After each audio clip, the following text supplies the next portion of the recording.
Maka bacalah tiap pagi dan sore, gak usah pakai teori. Raditu billahi rabba. Ini amalan Nabi. Ada yang lebih tinggi imannya dari Nabi? Nabi baca ini tiap pagi sama sore. Raditu billahi rabba. Coba ikuti. Ya Allah, ikuti. Ya Allah, aku ridha, aku terima, aku pasrah dengan semua kehendak. Udah begitu belum? Ya? Sudah begitu belum? Dibacanya 3 kali, syukur-syukur 7 kali. Orang baca ini 40 hari saja, itu kalbunya akan dapat ta'mal iman, rasa manisnya iman. Nanti dia akan dipanggil dengan gelar radiyah mardiyah, dan itu mahar masuk surga.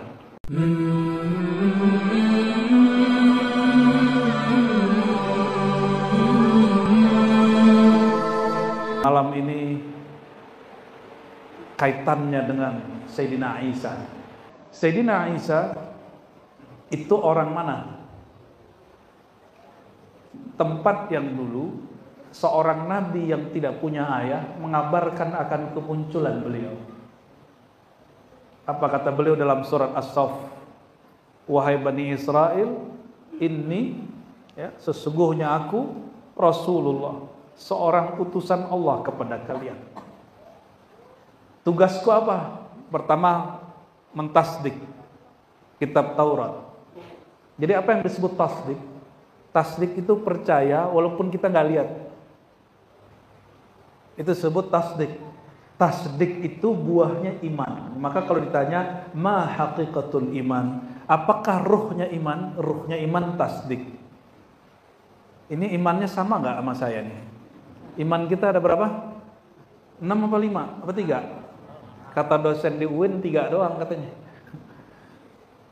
Percaya kepada Allah hari akhir, amal soleh. Lah amal soleh iman, itu kan namanya ghairu aqil. Profesor ngomong begitu. Apa kata seorang profesor? Rukun iman cuma 3. Pakai surat Al-Maidah sama surah Al-Baqarah tentang ayat pluralis. Beriman kepada Allah hari akhir, wa amila salihah. Amal soleh itu bab iman. Iman itu di mana? Di kolbu atau di amal soleh? Di kolbu. Tasdik itu pekerjaan kolbu. Kolbu percaya itu disebut dengan tasdik. Percaya kepada Allah. Ini kita cek dulu nih imannya. Jangan-jangan iman masih iman bapaknya yang dipakai ini. Ya, yang ditanya itu nanti iman yang di dalam dada itu, bukan iman babeh kita, bukan iman kakek kita, bukan juga iman guru kita. Yang ditanya iman di kolbu itu. Sayyidina Isa, beliau mengatakan tugasku musaddiq. Apa arti musaddiq? Membenarkan. Apa yang dibenarkan? Ajaran terdahulu, yaitu Taurat. Taurat itu kalam Allah dalam bahasa Ibrani, Ibreu. Jadi ada 3 bahasa induk di daerah Timur Tengah itu. Satu Suryani, yang kedua Ibrani, Ibreu, yang ketiga Arabiyah, bahasa Arab. Mereka kalau membahas satu hal, bahasanya berbeda, tapi kosakatanya hampir sama. Contoh, mereka menyebut Allah itu, orang Arab menyebut Allah, Lillah. Mereka menyebutnya apa? Il. Sama tuh. Maka waktu Sayyidina Isa dalam kisah yang diyakini oleh orang Nasrani, waktu disalib, apa kata Sayyidina Isa? Yesus kata mereka.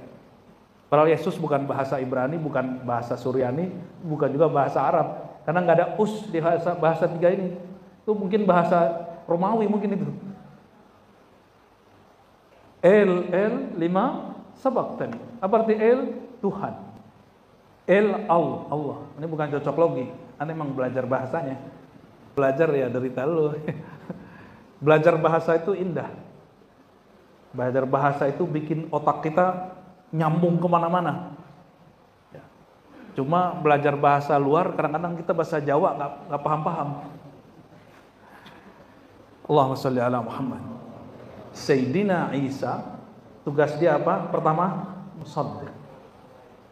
musaddiqan lima yadayya. Ya. Ada juga musaddiq terhadap Taurat, ada beberapa redaksi di Quran itu. Tasdik, ya. Tasdik berarti pekerjaan qalbu. Lalu ada pekerjaan yang tidak hanya lewat qalbu. Dia mesti mempublishnya. Dalam bahasa Arab disebut tabsyir, mubasyir. Aku diutus untuk mentasdik, yang kedua sebagai tabsyir. Tabsyir apa? Memberi berita gembira, mengabarkan orang-orang. Bi rasulin, ada seorang rasul, ya'ti min ba'di ismuhu Ahmad, yang dia setelahku akan muncul dan namanya Ahmad. Nabi Isa berapa ratus tahun sebelum Nabi Muhammad? Ini pengajian sekaligus ngajak mikir, boleh nggak? Ya, biar nggak hanya ketawa-ketawa aja kalau pengajian. Kalau ketawa-ketawa nonton stand up comedy lebih bagus. Ya, antara Nabi Isa, Nabi Muhammad berapa ratus tahun?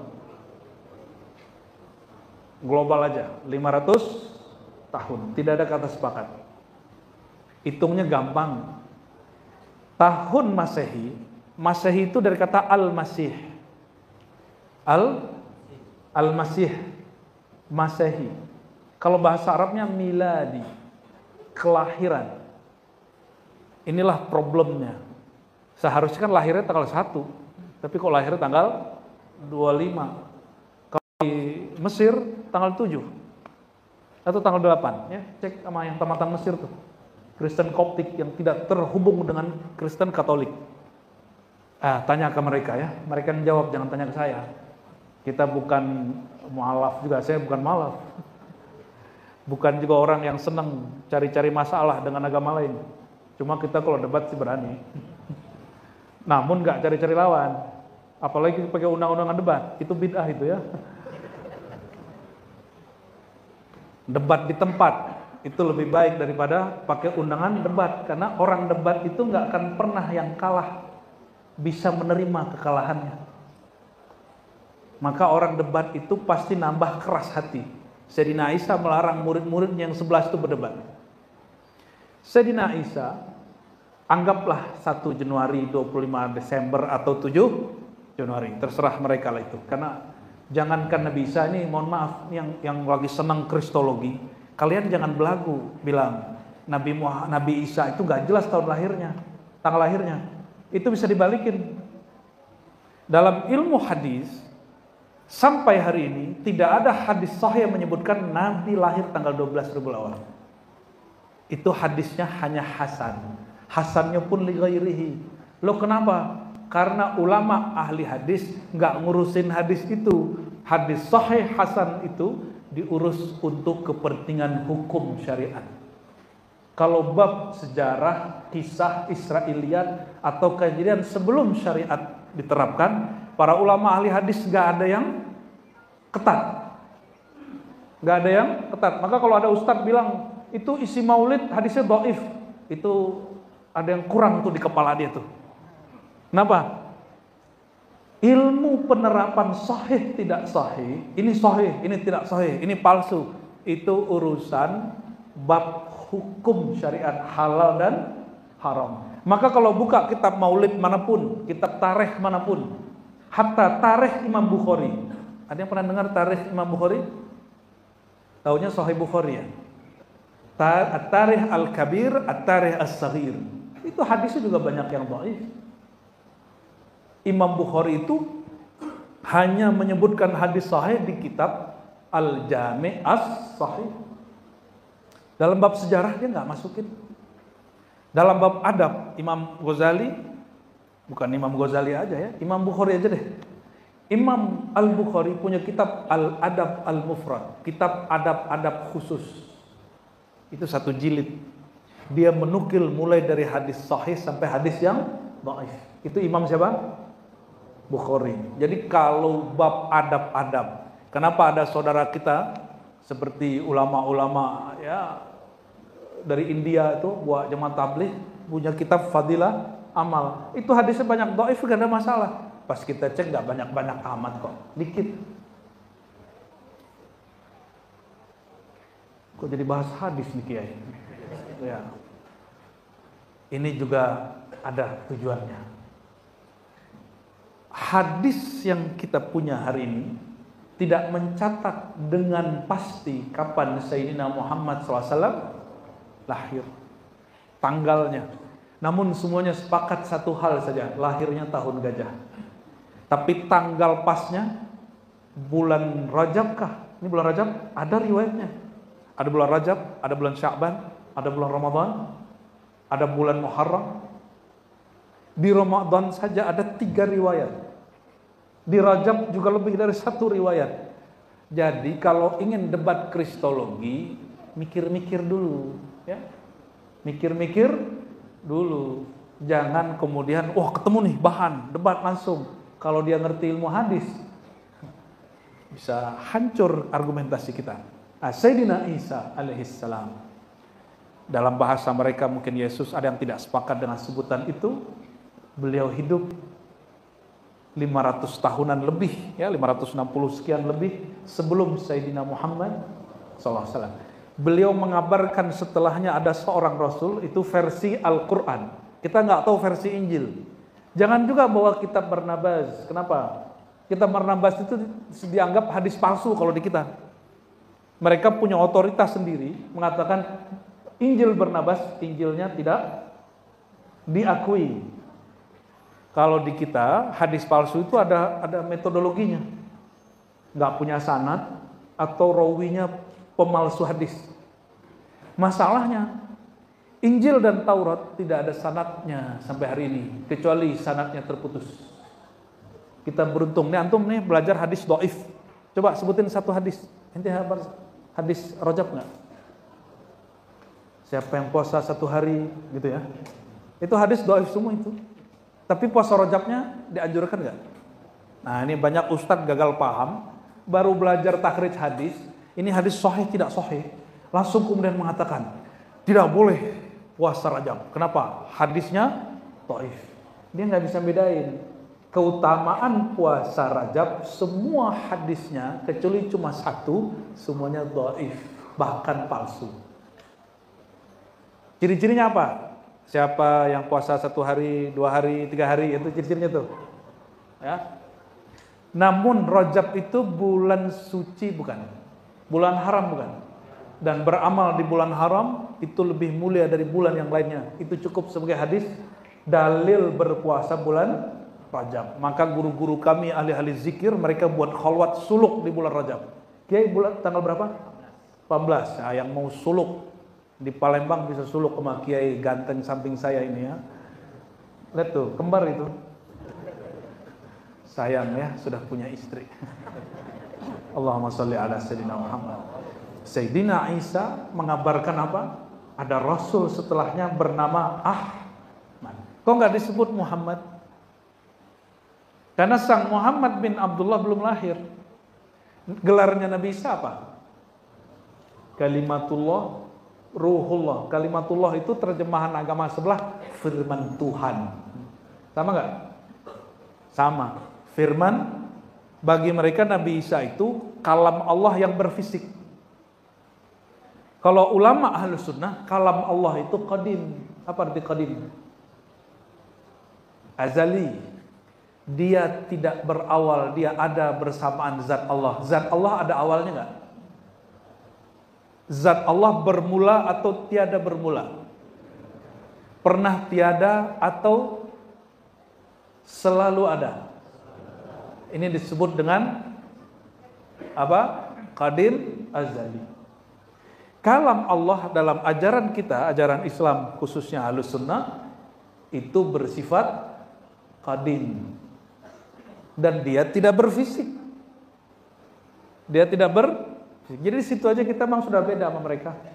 Tapi kita nggak perlu kemudian menghujat mereka. Ya. Gelar kedua Sayyidina Isa apa? Ruhullah. Ruhullah. Apa arti ruhullah? Ruh itu artinya apa? Ruh itu artinya banyak. Di Quran itu lebih dari 15 ayat menyebut kata ruh dan masing-masing beda makna. Tapi yang paling cakep maknanya min amri rabbi. Itu rahasia Allah. Namun yang paling gampang kalau disebut ruhku, itu artinya apa? Gak paham ya? Jadi selama ini nyebut ruh gak ngerti ya? Ya wajar, karena rahasia Allah. Selama ini ruh itu memang Allah rahasiakan dan diberi ilmunya cuma sedikit. Sayyidina Isa itu bagian yang sedikit itu. Bayangkan ibu, namanya Maryam, gak punya suami, tapi bisa hamil punya anak. Gak pernah disentuh laki-laki, tapi bisa hamil.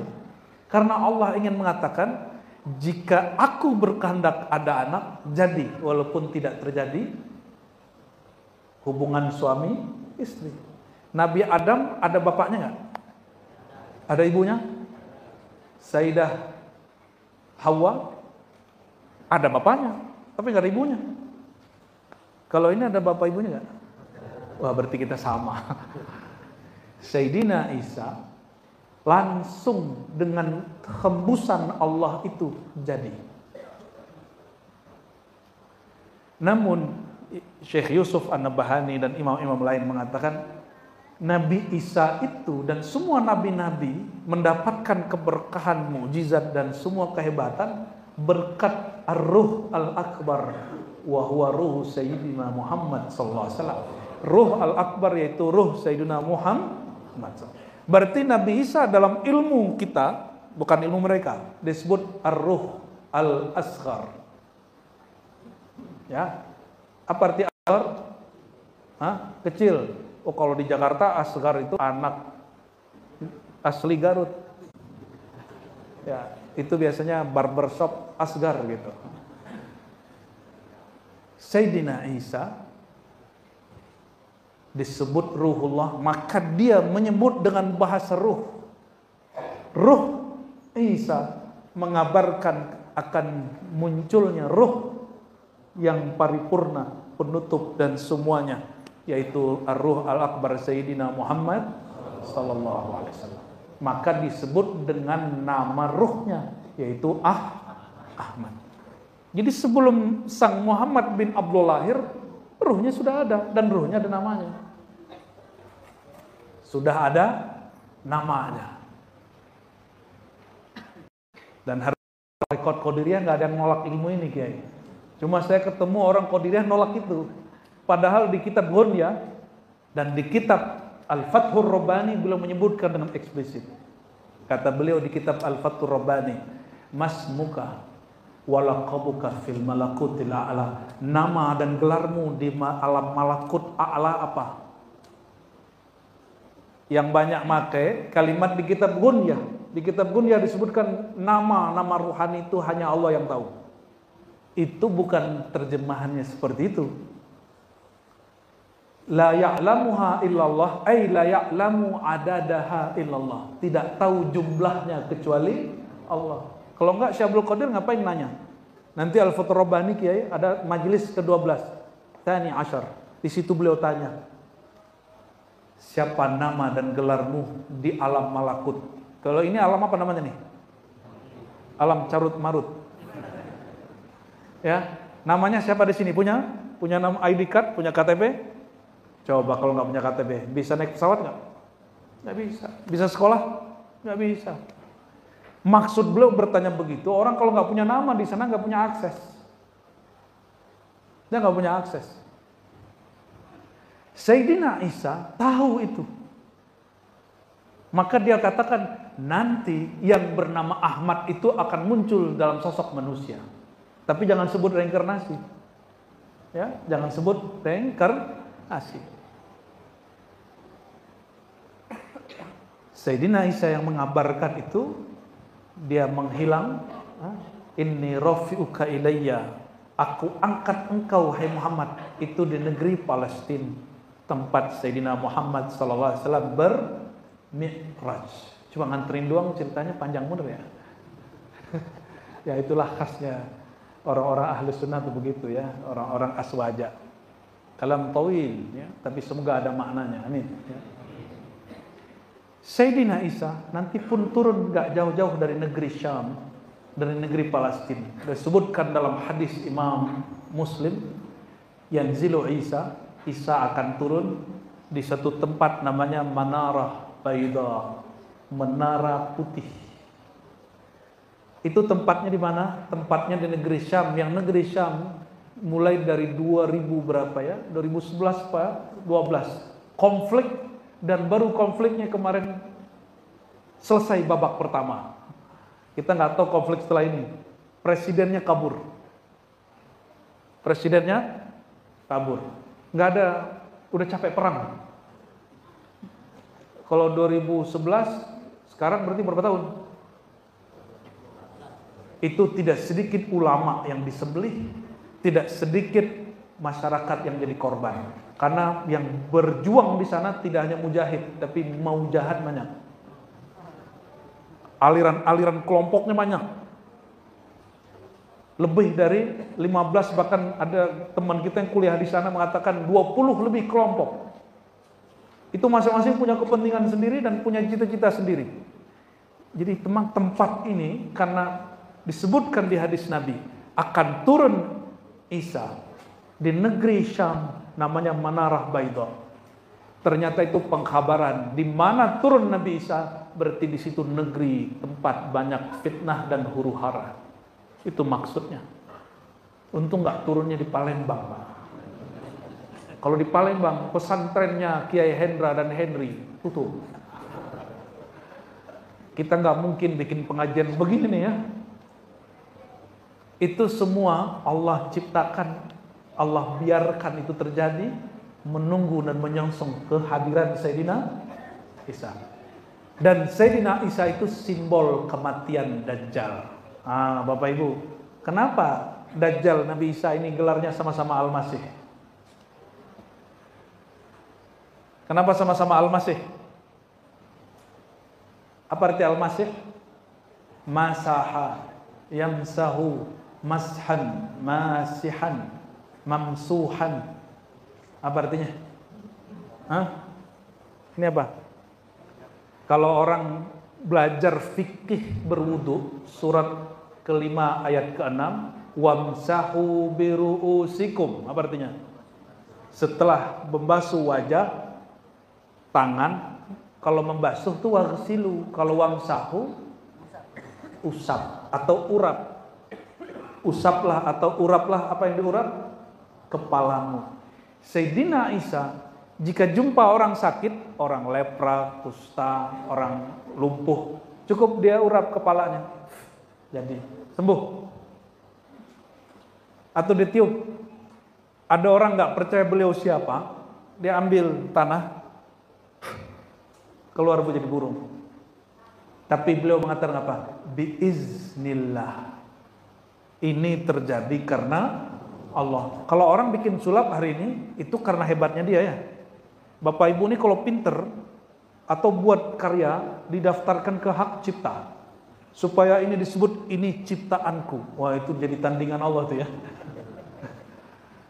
Tapi kalau Nabi Isa bisa menciptakan burung, dia katakan apa? Ini dengan izin Sang Maha Pencipta. Bisa menyembuhkan orang dengan izin.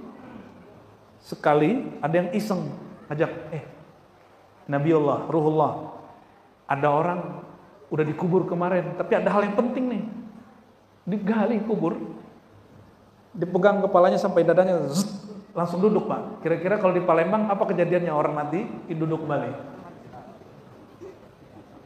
hidup lagi deh. Ngeri gak? Ya. Kalau orang kita taunya orang pocong ya. Takut sama orang hidup, orang mati. Tidur samping kita orang hidup, satu lagi orang mati. Mana yang bahaya? Orang hidup. Terus kenapa ente takut sama kuburan? Halo Bu, sampingnya laki-laki udah mati, sama sampingnya laki-laki hidup, bahaya mana? Bahaya yang hidup apa yang mati? Terus kenapa takut sama orang?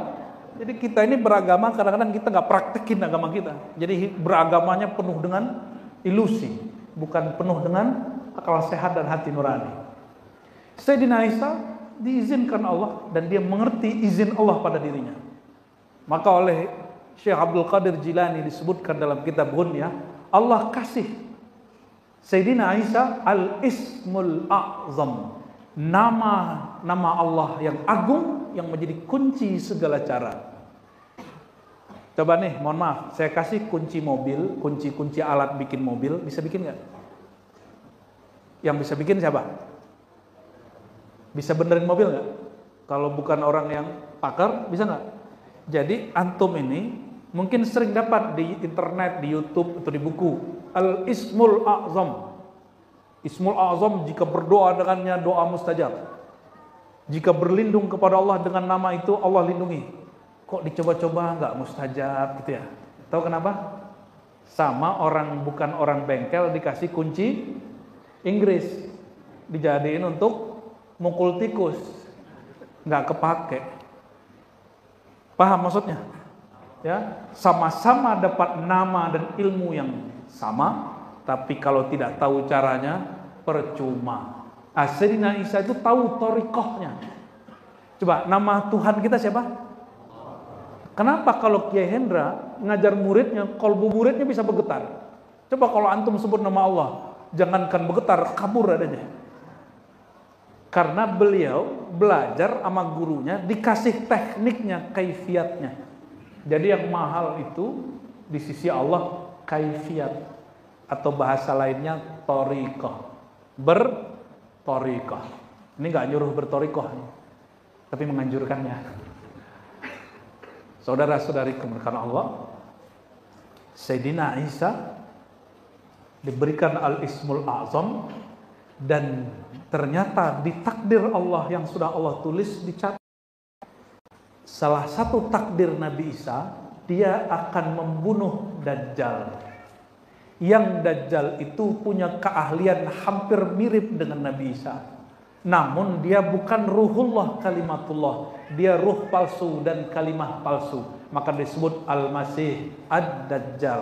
Dajjal itu artinya sumber hoax, pencipta hoax, pembohong hebat. Itu arti daripada, apakah dia sosok ataupun dia satu makna? Dua-duanya. Dia sosok dan dia juga makna. Makna akan muncul sebelum sosoknya datang. Sebagaimana nama Sayyidina Ahmad muncul sebelum sosok Muhammad bin Abdullah, Sayyiduna wa Syafi'una, Sayyidul Awwalin, Sayyidul Akhirin, terlahir 500 tahun setelah itu. Jadi sekarang makna-maknanya Dajjal sudah mulai muncul, tapi sosoknya belum dikeluarkan Allah. Izin Allah juga sih. Dajjal ini gurunya nggak sembarangan, Pak. Kalau gurunya profesor, minimal jadi doktor. Kalau gurunya mursyid, muridnya jadi mursyid. Kalau gurunya wali, muridnya jadi wali. Gurunya Dajjal, nama kecilnya adalah Samiri, bukan sembarang orang. Gurunya makhluk dari langit, tercipta dari cahaya, pemimpin para malaikat. Siapa dia? Jibril. Coba bayangin, adanya orang belajar sama Jibril, ngeri gak? Maka saya dapat satu hikmah. Oh, kalau ada hari ini orang ngaku ngaji sama Jibril, siapa tahu dia makna-makna Dajjal itu. Siapa tahu dia beneran, siapa tahu bukan. Ya, jadi hati-hati ntar kalau dapat salam dari orang yang ngaku ketemu Jibril, hati-hati ente. Bisa jadi bener, bisa jadi bukan. Ada Pak cara ilmu biar tahu itu benar apa enggak. Sayyidina Jibril ketika terjadi sesuatu bandang di muka bumi, ada anak, yang anak itu lahir dari orang menyembah berhala dan melakukan hubungan suami istri di tempat berhala. Yang nyuruh setan. Ini orang nggak pengen punya keturunan tapi pengen cara cepat. Datanglah ke dukun, ternyata ini bukan dukun herbal, tapi dukun khurafat. Apa kata dia? Oh, kamu kalau mau punya anak cepat, nggak pakai lewat medis. Itu ada kuil berhala. Kamu bikin anak ke situ. Semangat mereka suami istri datang ke sono. Udahlah itu datang ke kuil, di situ banyak berhala, datang ke tempat berhala, kalau orang beriman, imannya batal nggak? Anggaplah itu tempat suci agama tertentu, melakukan hubungan di situ, menghina, menodai bukan? Lengkap punya anak. Dan dia nggak baca nama Allah. Kata Nabi SAW, jika ada orang melakukan hubungan badan nggak pakai nama Allah, syaitan ikut serta di situ. Hati-hati itu yang sudah kawin, sudah nikah ya. Ente wajib baca nama Allah. Kalau nggak ada yang nembeng. Pantesan rasanya nggak puas. Obrolan 18 plus. Ya. Kita tutup dulu. Samiri itu lahir dari situ. Lahir dari 3 dosa sekaligus. Maka dia disebut anak syaitan, ibnus syaitan. Dibuang, terjadi banjir, ya, dibawa oleh Sayyidina Jibril ke suatu pulau, diajarkan di situ. Diajarkan nama-nama Allah, Al-Ismul A'zam, sama dengan Nabi Isa.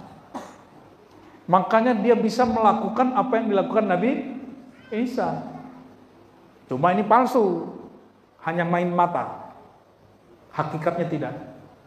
Bisa nurunin hujan, tapi bukan lewat malaikat rahmat, tapi lewat jin-jin yang menjadi pasukan dia. Siapa namanya tadi? Samiri. Si Samiri ini yang kemudian bergelar Dajjal, dapat pangkat bintang 4, pembohong bintang 4, Al-Masihud Dajjal. Itu mungkin bintangnya 5 kali itu, kurang dikit. Dia bisa bikin burung juga. Itu gimana caranya? Dia lihat ada bekas telapak Jibril, terus dia ambil, itu dijadiin apa-apa. Bekas itulah yang kemudian dibikin oleh orang Bani Israel yang disebut Al-Ijil, fitnah sapi betina yang mengeluarkan suara menakutkan.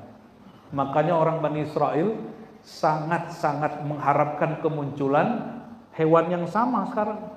Karena itu simbol bagi mereka kemunculan siapa? Bukan, bagi dia disebut juru selamat. Jadi juru selamat versi mereka kita sebut Dajjal. Juru selamat versi kita dia sebut Dajjal. Jadi kita saling Dajjal-jalain. Dajjal loh, jadi Dajjal juga kita. Ya, nanti kita fastabiqul khairat duluan mana yang mendajjal-dajjalkan ya. Wah, ini bisa panjang nih Pak. Saya ngaji tentang Dajjal itu berbulan-bulan. Baru kekumpul hadisnya. Padahal bacanya dari umur 12 tahun, baca buku ensiklopedia tentang akhir zaman. Baru ngertinya umur 35. Baru ngerti. Susunannya akhir zaman 1, 2, 3 sampai ujung. Diizinkan Allah Subhanahu wa taala. Pendek cerita. Nah, ini pendek cerita nih. Antum sudah mulai ngayal ini ya. Udah mulai ngayalin Dajjal nih gawat. Itu Samiri Al-Masihud Dajjal. Diizinkan tahu takdir dia berakhir di tangan siapa? Berakhir di tangan Sayyidina Isa. Maka dia, waktu Nabi Isa muncul, dia ingin membunuh Nabi Isa. Jadi yang nyamar jadi mantan jadi murid dia yang palsu itu orangnya dan bahkan mungkin dia sendiri. Dan dia belum tahu Nabi Isa itu masih hidup sampai Nabi Muhammad SAW mengabarkan 500 tahun setelah itu bahwa itu Isa bakal turun lagi gitu.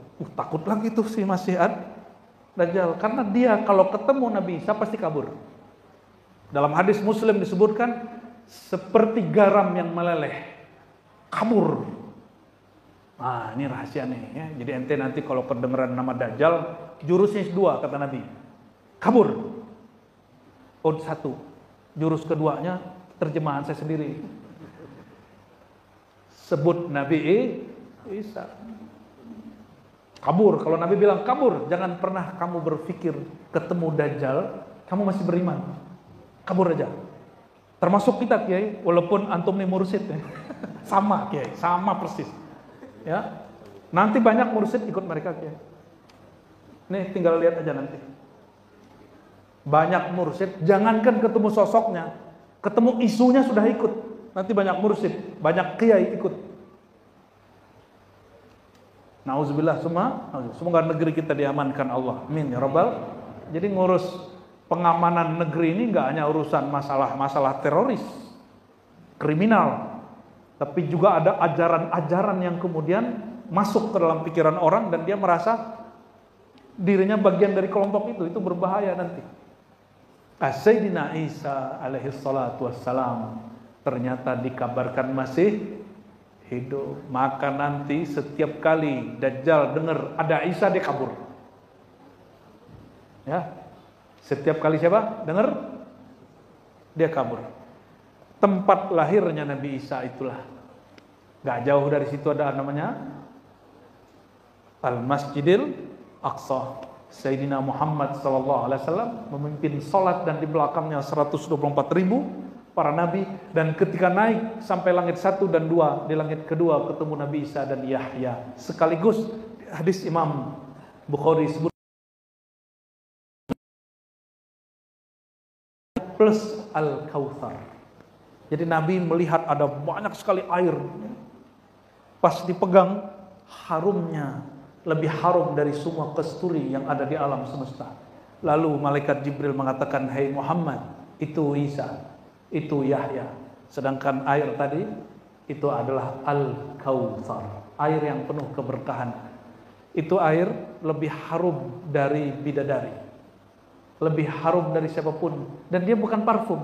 Sekali orang minum lam yazma abadan, la yazma'a abadan, tidak akan pernah dia kemudian haus.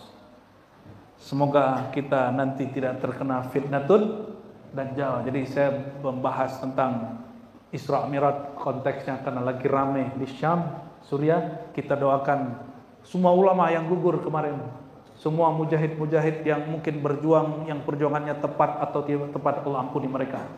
Guru-guru kita yang sudah wafat, ada guru kami Syekh Muhammad Sayyid Ramadan Al-Buti dan anaknya, semoga Allah jadikan mereka syuhada dan Allah jadikan mereka di sana dan saudara kita di sini ikhwanah bersaudara. Amin ya rabbal alamin. Barangkali itu yang bisa kita dapatkan kajian Isra Mi'raj, tapi temanya aneh. Ya.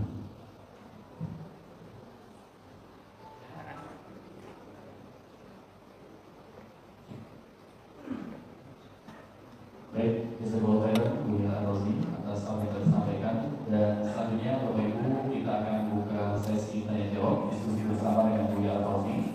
Untuk di awal ini kami persilakan satu penanya dari Ikhwan Bapak-bapak dan satu penanya juga dari ibu-ibu, ya. Nanti boleh untuk diangkat tangannya Langsung.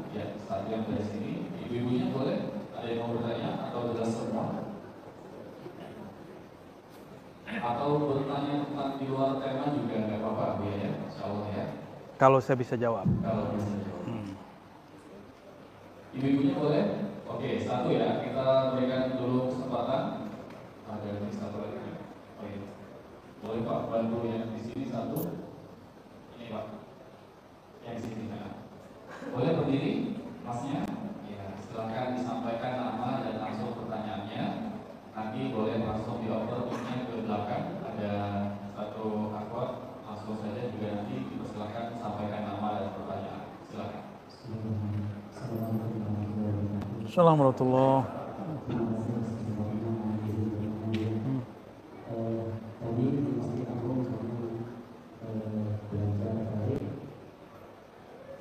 Tadi sudah sampai ke kelas kamus. Nah, ada beberapa kaum yang sudah bisa dikatakan dimusnahkan Allah SWT. Tetapi mengapa sampai dengan ke Nabi yang selanjutnya masih ada saja orang-orang yang tidak benar seperti itu. Nah, terus yang pertanyaan kedua, bagaimana cara mengenali dan belajar tentang kerugian biar lebih tenang. Oke. Terima kasih banyak. Assalamualaikum warahmatullahi wabarakatuh. Assalamualaikum. Langsung jawab bagaimana?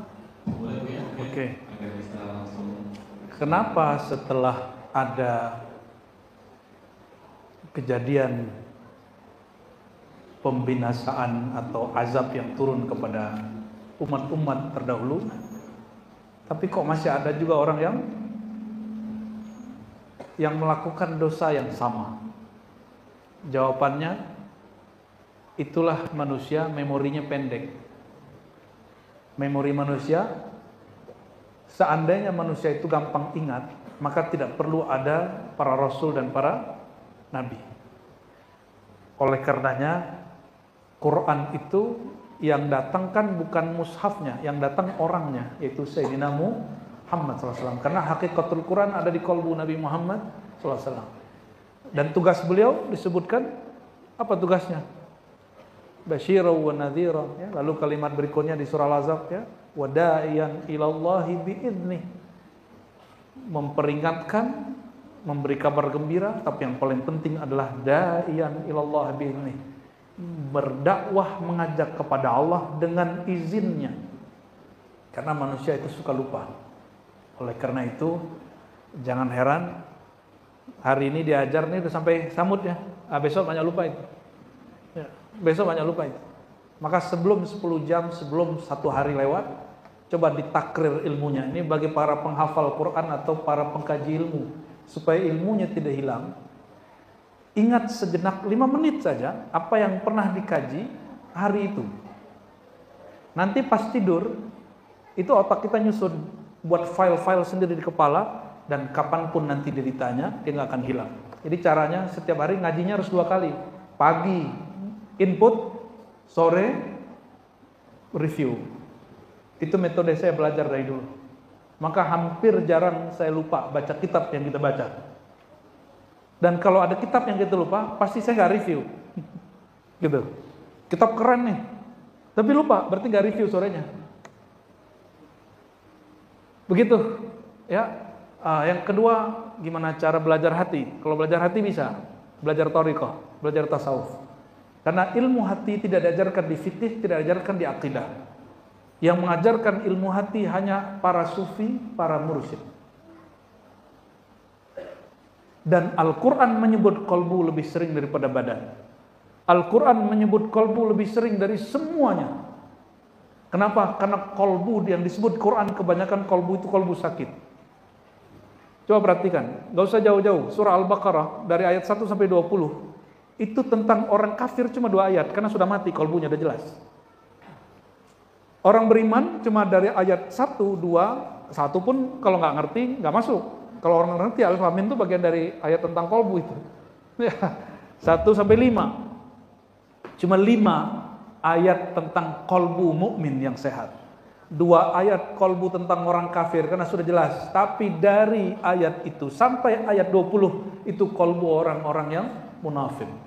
Karena qalbu orang munafik itu qalbu yang sakit, dan qalbu itu lebih banyak.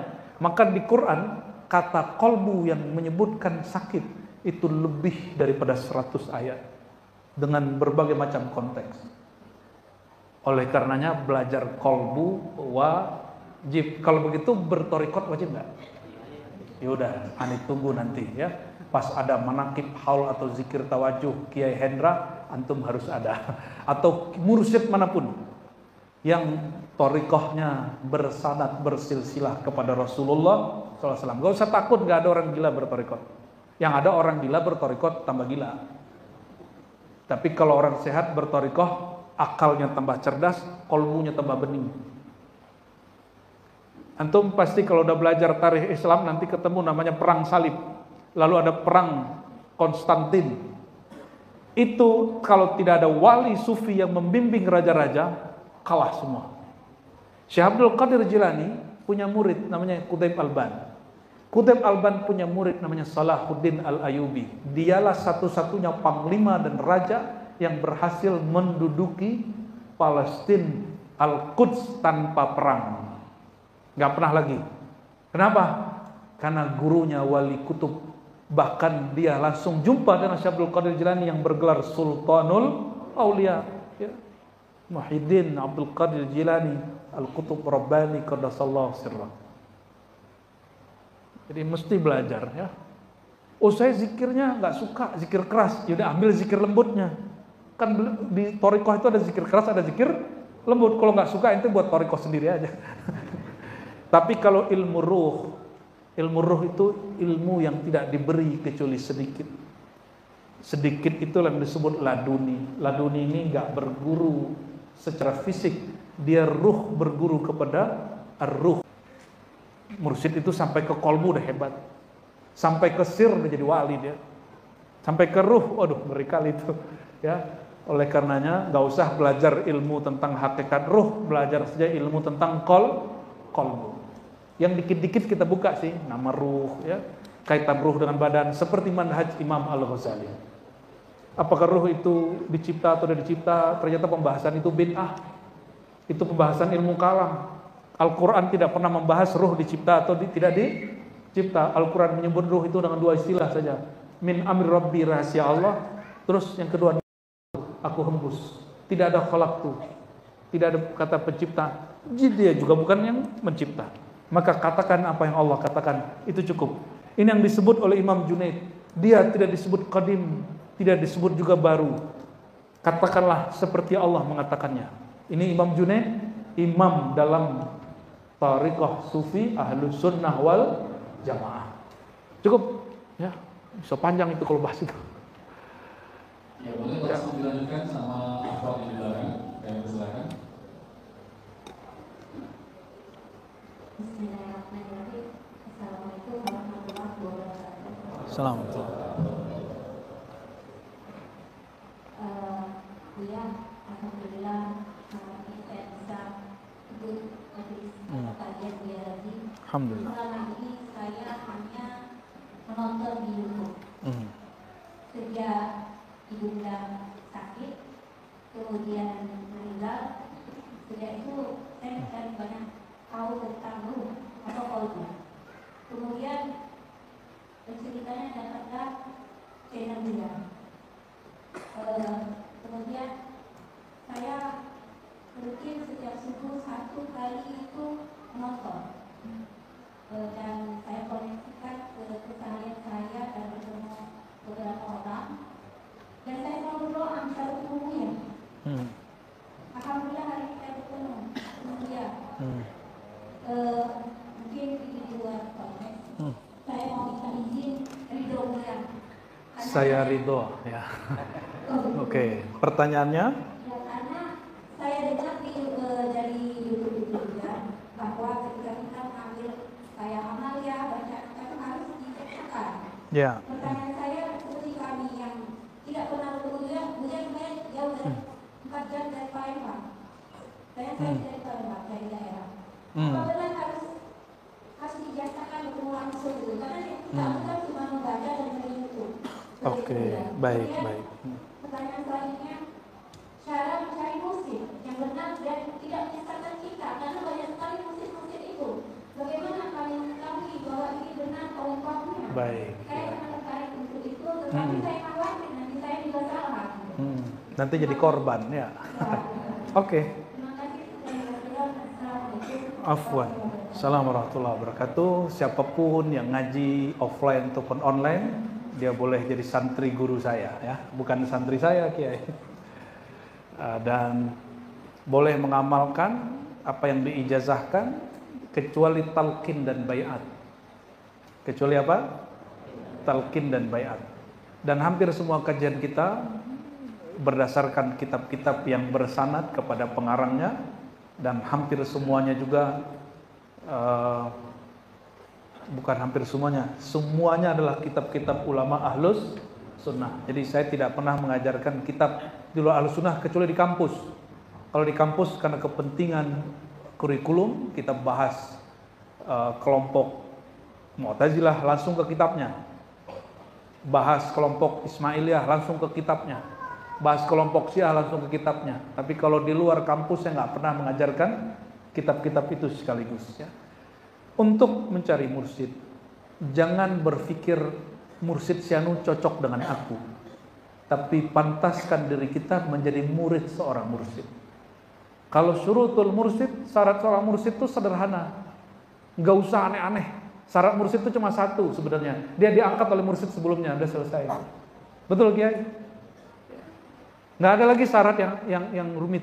Yang rumit itu cuma orang udah alim, jago kitab, sudah riyadhah, sudah tahajud, boleh nggak jadi mursyid? Nggak bisa, karena dia belum diangkat oleh mursyid sebelumnya. Mau mursyidnya masih hidup ataupun sudah wafat, yang penting dia diangkat. diangkat itu apa? Sebagaimana Rasulullah diperintah oleh Allah, ud'u ila sabil. Sabil apa gimana ayatnya ya? Ada wadfa billati hiya ahsan. Ud'u ila sabil rabbika bil hikmati wal mau'izatil hasanah. Itu perintah. Wa'murhum bil urf. Itu perintah. Ya, perintahkanlah, ajak mereka. Allah berkalam. Syekh Abdul Qadir Jilani itu bukan orang Arab. Dia orang yang lahir di Persia, tapi zuriat Sayyidina Hasan dan Husain. Beliau ini besar di Baghdad, tapi lisannya campur antara Persia dan Arab. Ketika gurunya wafat, Al-Imam Dabbas wafat, ahli mau'izah di zamannya, orang-orang minta beliau untuk berceramah dan mengajar kitab. Apa kata beliau? Enggak mau. Disuruh enggak mau. Tiba-tiba malamnya setelah dia berzikir salawat, dia tertidur. Dalam tertidur, ini riwayatnya sahih. Ya, ada dalam kitab-kitab tarajim yang ditulis oleh ulama-ulama Ahlussunnah. Ini wali begitu. Ada masalah yang negur Nabi. Kalau ente yang negur siapa? Ya. Alarm pun enggak bangun ya. Sayyidina Syekh Abdul Qadir Jilani dikunjungi ruhaniyah Sayyidina Muhammad Abul Ruh, Abul Arwah, Sayyidina Muhammad SAW. Apa kata Nabi SAW dalam pengalaman rohaninya? Kallim. Apa arti kallim? Bicaralah kamu, jangan diam. Sebar ilmumu, jangan dipendam. Lalu Syekh Abdul Qadir berkata, ya Sayyidi, lastu bi Arabi, ana ajami. Aku orang ajam, orang asing, bukan orang Arab.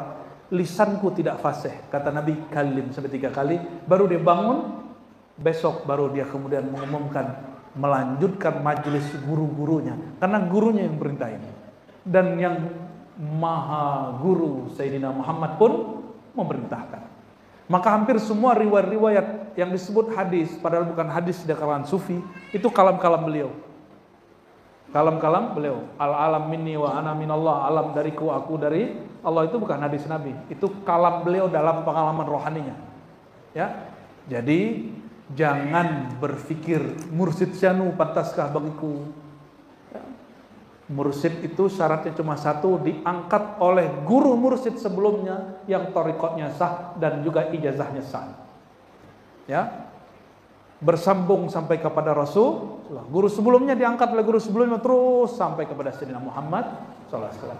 Biasa guru-guru itu tengkarkan mereka manusia, ya kan, ikhtilaful ulama rahmah, bukan hadis ya. Ulama kalau ikhtilaf rahmah, banyaknya thariqah, banyaknya mursyid itu rahmat. Kalau nggak cocok sama mursyid yang kenceng, cari mursyid yang lembut, itu gampang loh. Nggak cocok sama zikir keras, cari zikirnya yang lembut. Jadi pantaskan diri kita untuk bertemu pewaris Rasulullah. Jangan berpikir mursyid syanu nggak pantas, ya.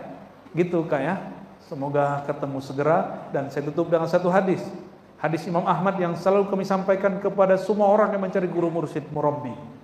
Ini murabbi beda dengan murabbi pergerakan. Ini murabbi kolbu. Kata Nabi SAW, hadis Imam Ahmad, hadis sahih, hasil sahih li ghairihi, ma khaba man istakhara wala nadima man istashara. Ya. Kalau riwayat Ahmadnya, min husni islamil mar'i, ya. Min husni islamil mar'i, di antara ciri-ciri orang itu akan beruntung, jalannya bagus.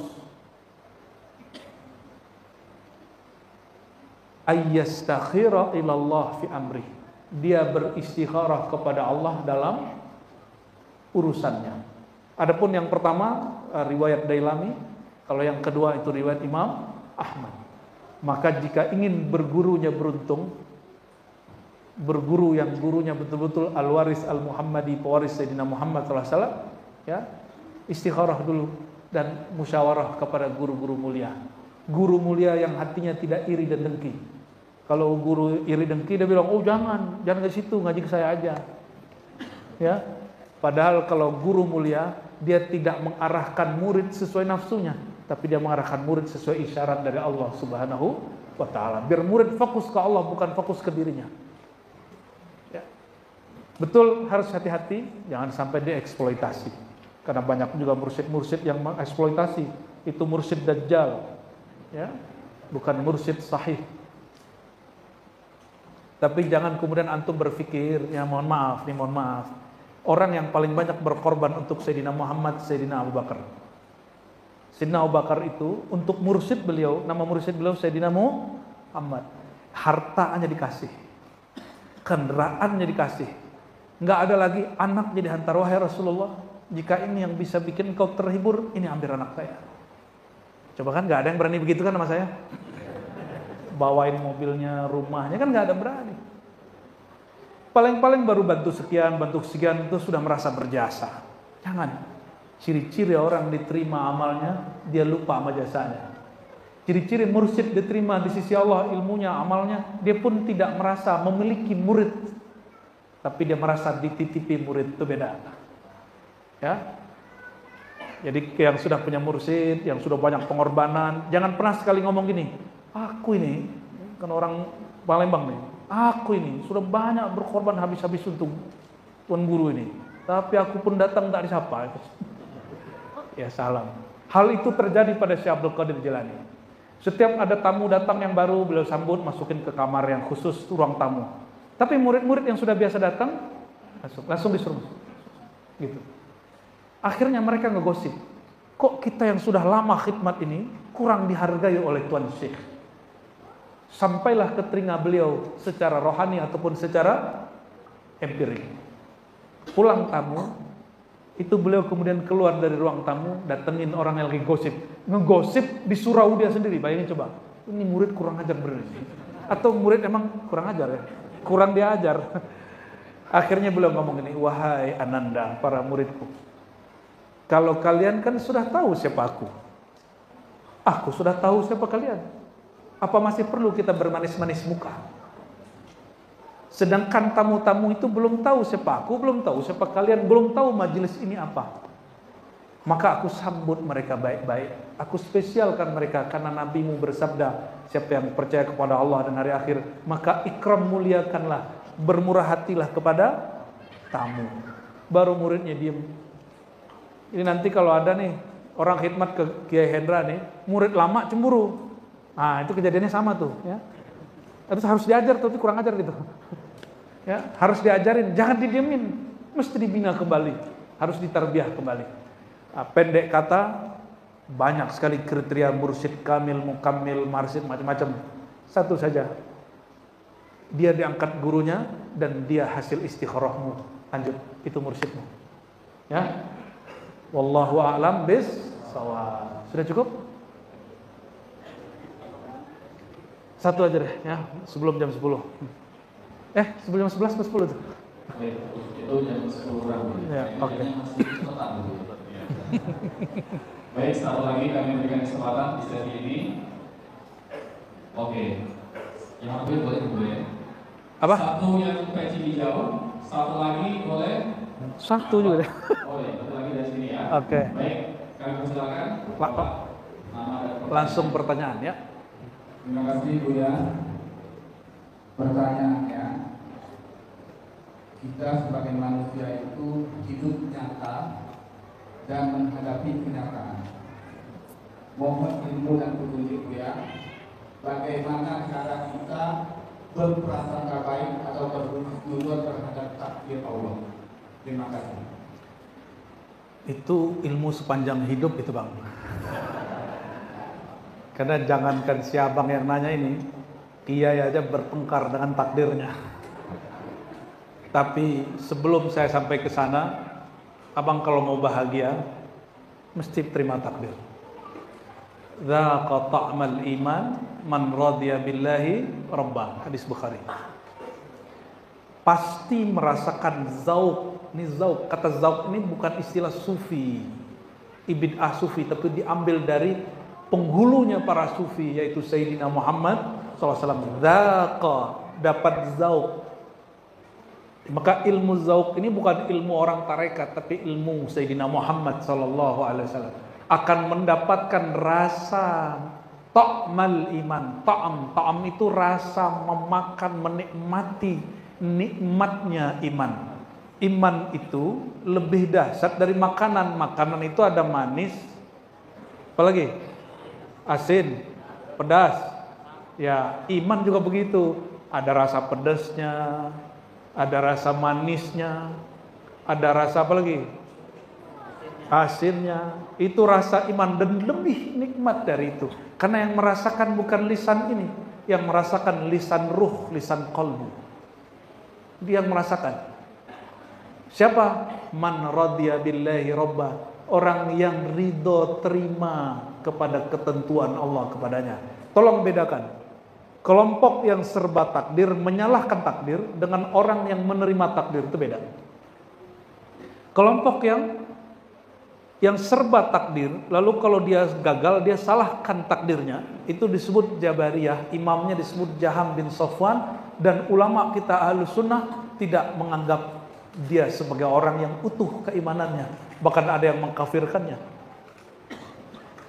Jadi kalau abang ini dosa, dia bilang, ya takdir Allah gue dosa. Itu kelompok Jahmiyah, Jabariyah. Ya, kalau Ahlus Sunnah tidak. Ahlus Sunnah itu ngasih jalan keluar sesuai Allah jalan keluarnya. Apa kata Allah? Gimana cara menghubungkan kehendak kita dengan kehendak Allah? Jawabannya satu aja. Wa ma tasyauna illa ayyasha Allah. Tiadalah engkau berkehendak kecuali, ya, ini versi terjemahan bebas ini ya, kecuali engkau tundukkanlah pada kehendaknya Allah. Itu yang disebut ridha. Kita mau, Allah nggak mau, mana yang jadi? Yang Allah kehendaki atau kita? Yang punya bumi ini siapa? Yang punya langit siapa?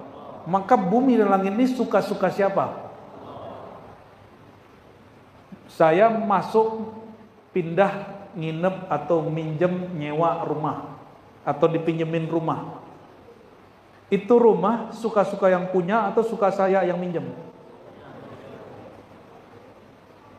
Oke, sudah. Kalau bapak ini punya tanah, itu cuma suratnya doang, tanahnya mah enggak. Ya, tanahnya milik Allah. Maksud saya sederhana.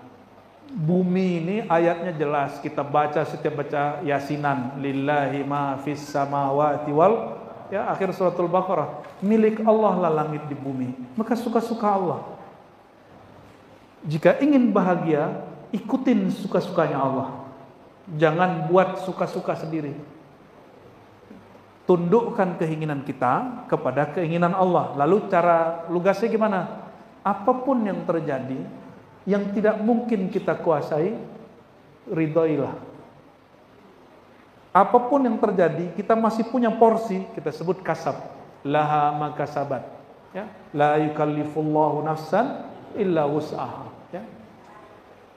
Disebut wus'iyah atau ikhtiyariyah atau kasbiyah, usaha. Jadi yang kita bisa usaha-usaha, tapi kemudian semua hukum ini hukum Allah Subhanahu wa ta'ala. Maka bacalah tiap pagi dan sore, gak usah pakai teori. Raditu billahi rabba. Ini amalan Nabi. Ada yang lebih tinggi imannya dari Nabi? Nabi baca ini tiap pagi sama sore. Raditu billahi rabba. Coba ikuti. Hafalannya cepet, ternyata hafalan sejak TK. Ya Allah, ikuti. Ya Allah, aku ridha, aku terima, aku pasrah dengan semua kehendak. Udah begitu belum? Ya? Sudah begitu belum? Dibacanya 3 kali, syukur-syukur 7 kali. Orang baca ini 40 hari saja, itu kalbunya akan dapat ta'mal iman, rasa manisnya iman. Nanti dia akan dipanggil dengan gelar radiyah, mardiyah, dan itu mahar masuk surga. Orang yang ridha kepada Allah, Allah pun meridainya. Jadi kapan Allah ridha sama kita? Kalau kita ridha sama Allah. Ya, gitu Bang ya. Wallahu a'lam bis-shawab. Udah jam 10 nih. Cukup? Kita udah di kode nih, karena saya habis ini langsung istirahat sebentar lalu jalan ke Jambi. Di Jambi kita bikin hikam, kajian hikam di pesantren apa Bu ya? Pesantren Hidayah. Ya kalau yang ada bisa sempat datanglah, minimal doanya. Kami datang satu bus, ya. Saya datang pakai mobil, tapi ada yang ikut, ada ekornya. Tapi karena ekornya di depan, Kiai. Doakan kami, doakan juga guru-guru kita semua, doakan semua yang hadir malam ini. Semoga semuanya mendapatkan tasdik taslim di kolbunya, dapat ilmu ridha di dalam jiwanya, sehingga Allah memanggilnya, ya Tuhan nafsul mutmainnah, wahai jiwa yang tenang, irji'i ila rabbiki radiyatan mardiyah, berpulanglah, kembalilah kepada Allah dengan rasa ridhamu kepada takdir dan kehendaknya, sehingga dia juga ridha kepada engkau. Wadkhuli fi ibadi, masuklah ke dalam golongan hambaku dan masuklah kepada jannati. Innallaha wa malaikatahu yusalluna 'alan nabi ya ayyuhalladzina amanu sallu 'alaihi wa sallimu taslima. Kita salawat sama-sama ya. Labbaik Allahumma shalli wa sallim barik alaihi. Ya nabi salam 'alaika, ya rasul salam 'alaika, ya habib salam 'alaika, salawatullah 'alaika, sallallahu ala Muhammad. Hadirkan Nabi dalam hati. Sallallahu alaihi wasallam, sallallahu ala Muhammad, sallallahu alaihi wasallam. Anta syamsun anta badrun,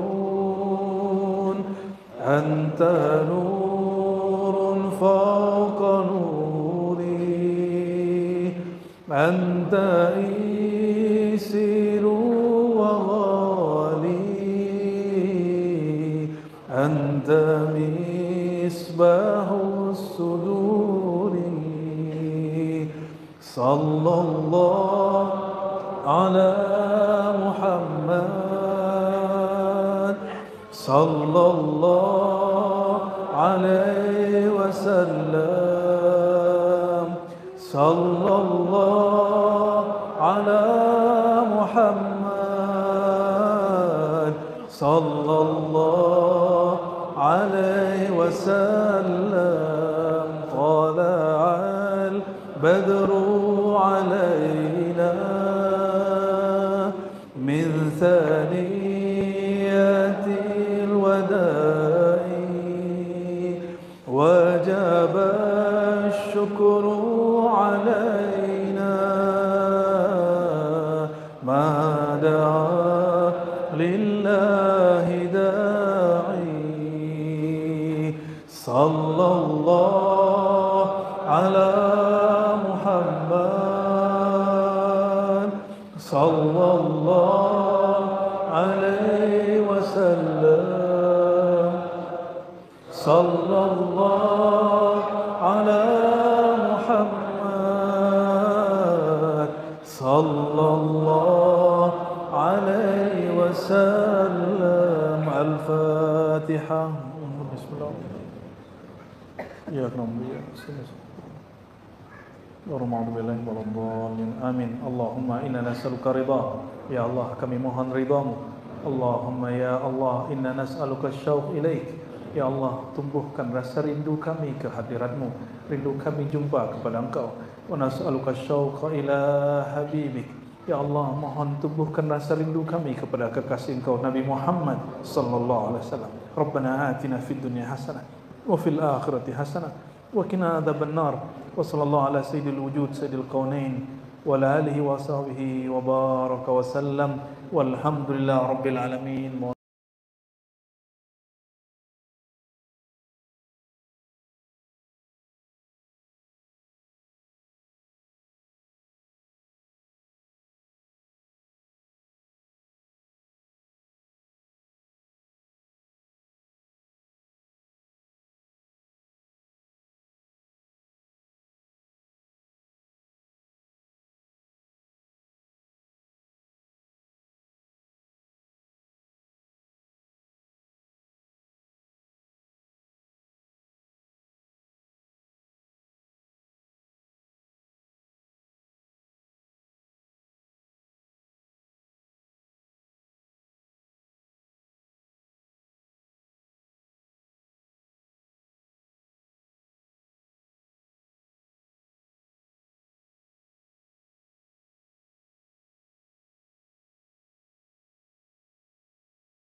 Hmm.